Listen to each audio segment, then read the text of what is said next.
Joe Burrow's gone. What does it mean besides Bill Landis crocodile tears? Tim Bielik, Doug Lesmerises, and Bill Landis. What does it mean for Dwayne Haskins, Bill Landis, that Joe Burrow is not going to be a quarterback at Ohio State anymore? I cut my hair in protest, shaved it all off in solidarity with Joe Burrow. I just think like Dwayne Haskins is finally the guy that he sort of always acted like since he's been at Ohio State. He's always carried himself with like a swagger that I thought bordered on cocky a little bit, but was kind of refreshing, and like I enjoyed it. I think people who like Dwayne Haskins enjoy that too. But now he's got to back it up because I think he has the arm talent. We saw it in the Michigan game that he can play and sort of rise to the occasion. I'm not really worried about him, the player. I'm more curious about like him as a leader because of how important JT Barrett was for Ohio State over the last 4-5 years.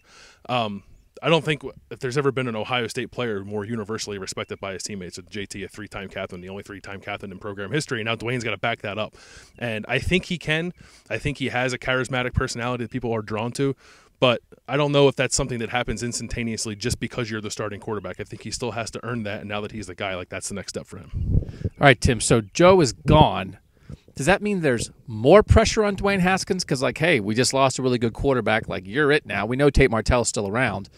But Dwayne Haskins is going to start. Is that more pressure, or is there less pressure because you removed a guy from the equation? I think it's less now, and it's going to be less as the season goes on. It's going to be less immediately because he goes into fall camp as the guy. He doesn't have to worry about, splitting first-team reps necessarily, that when he goes over, he's thinking, I did well, but what if Joe does better? Does that mean he's going to get more reps the next day or the next, period of practice? And in the season, especially, because we talked about 2015 before, it was about the quarterback that was on the field always looking over his shoulder. If that's gone, then Dwayne can play free and just play Dwayne Haskins football, which is a little more high risk, high reward than Urban Meyer normally likes in his quarterbacks, but it's something that he's going to have to allow to happen because to do that, I think, will unlock the best in Dwayne Haskins.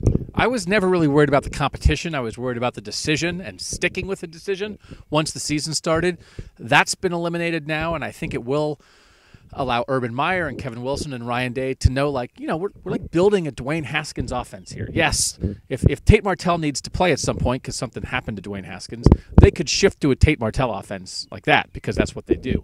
But everybody knows the deal, and I think in the end, as much as you're going to miss Joe Burrow, as good as we all think Joe Burrow will be wherever he lands, I think in the end it's better for Ohio State for this to be clear for everyone.